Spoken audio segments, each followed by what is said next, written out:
साल 2014 के लोकसभा चुनावों के बाद से ही भारतीय जनता पार्टी और शिवसेना के रिश्तों में दरार आई थी। दोनों ही भगवाधारी पार्टियों ने विधानसभा चुनाव में अलग अलग चुनाव लड़ने का निर्णय किया। इस दौरान एक दूसरे पर जमकर शाब्दिक लांछन भी लगाए गए थे। इतना ही नहीं, केंद्र और राज्य की सरकार में भारतीय जनता पार्टी के साथ सत्ता का सुख भोग रही शिवसेना कई मौकों पर भारतीय जनता पार्टी के नेतृत्व पर सीधे तौर पर हमला करती हुई नजर भी आई थी। शिवसेना के मुख्य आधिकारिक पत्र सामना में कई बार संपादकीय के जरिए भारतीय जनता पार्टी की सरकार को आड़े हाथों लिया गया था। कोई बहुत पुरानी बात नहीं है कि जब भारतीय जनता पार्टी के राष्ट्रीय अध्यक्ष अमित शाह ने महाराष्ट्र में एक सभा को संबोधित करते हुए कहा था कि अगर शिवसेना का अड़ियल रवैया बरकरार रहा तो हम जल्द ही उन्हें सबक भी सिखाएंगे।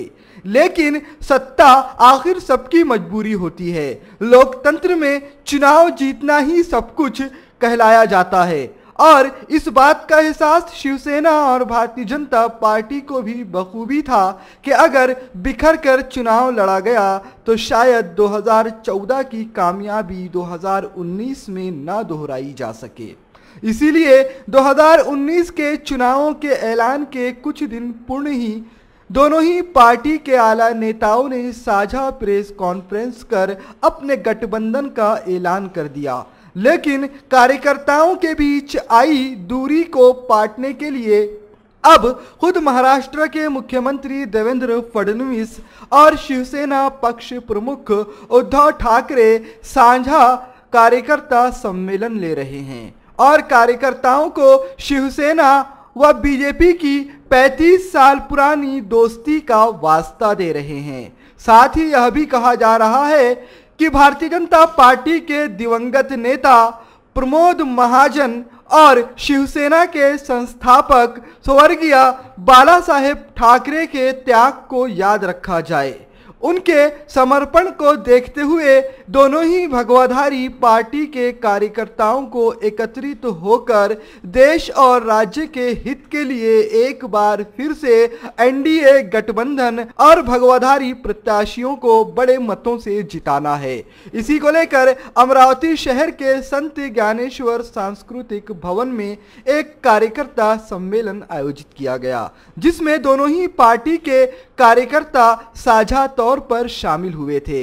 इस दौरान मुख्यमंत्री देवेंद्र फडणवीस ने कार्यकर्ताओं से आह्वान किया कि वह बाला साहेब और प्रमोद महाजन की संकल्पना के लिए एक बार फिर से अपने मतभेदों को भुलाकर अपनी 35 साल पुरानी दोस्ती को याद रखते हुए एकत्रित होकर चुनावों में बाधाओं से पार हों। आता रेकॉर्ड आपल्याला तयार करायचा आहे। या महाराष्ट्रामध्ये मागच्या वेळच्या सगळ्या जागा तर भाजप शिवसेना युतीच्या निवडून आणायच्याच आहे, पण ज्या थोड्याशा राहून गेल्या त्याही जागा आता आपल्याला निवडून आणायच्या आहे। आणि म्हणून तुम्हाला एवढीच विनंती या निमित्ताने करतो, आजपासून आपण सगळे पूर्ण ताकदीने पूर्ण क्षमतेने या ठिकाणी मैदानामध्ये उतरू। ही जी निवडणूक आहे ही केवळ पक्षाच्या विजयाकरता नाही आहे, ही भारताच्या विजयाकरता निवडणूक आहे। या भारतामध्ये राष्ट्रावर प्रेम करणारे राष्ट्रभक्त राष्ट्रीय विचाराचे पक्ष निवडून येतील की ज्यांना आपल्या सेनेच्या शौर्यावर शंका आहे असे पक्ष निवडून येतील, याचा फैसला करणारी निवडणूक आहे। आणि म्हणून आपण सगळे जे राष्ट्रप्रेमाने ओतप्रोत आहोत, ज्यांना राष्ट्रप्रेमाचे धडे हिंद हृदय सम्राट बाळासाहेब ठाकरेंनी दिले आहेत, ज्यांना राष्ट्रप्रेम काय असतं ते अटल बिहारी वाजपेयीजींनी सांगितलं आहे, ज्यांना आज मोदीजींचं नेतृत्व आहे, उद्धवजींसारखे मार्गदर्शक आहे, मग आपल्याला चिंता करायची आवश्यकता नाही आहे। आता पूर्ण ताकदीनं या महाराष्ट्राला भगवं केल्याशिवाय आपण राहणार नाही हा विश्वास व्यक्त करतो आणि माझं बोलणं संपवतो। जय हिंद, जय महाराष्ट्र। इसके साथ ही शिवसेना पक्ष प्रमुख ने अपनी नैसर्गिक समानता को याद दिलाते हुए कहा कि भारतीय जनता पार्टी और शिवसेना की विचारधारा एक है।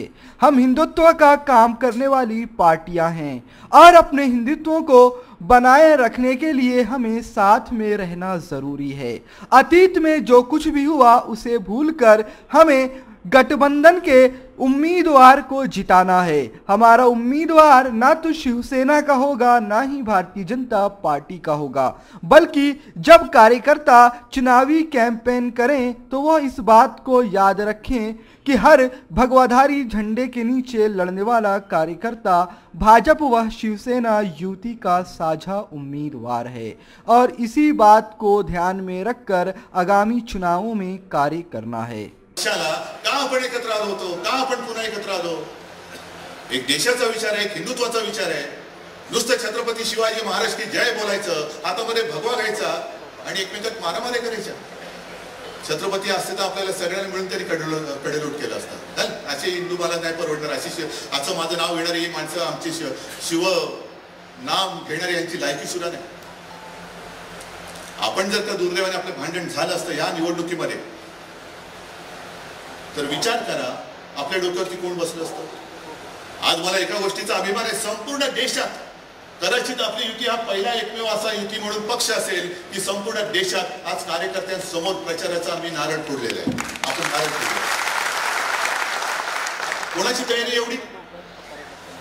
बरं, टीका करायची मी अजून कोणावर टीका करत नाही, कारण मला पंचायत अशी झालेली की कोणावर टीका करायला गेलो तो उद्या नेमका तो शिवसेनेत नाही तर भाजपात। वडील एक बोलतात, पोरगा दुसरं बोलतोय, पोरगा एक बोलतोय, वडील तिसरं करतायत, मग टीका करू कोणावर? आता तीच पंचायत झालेली आहे।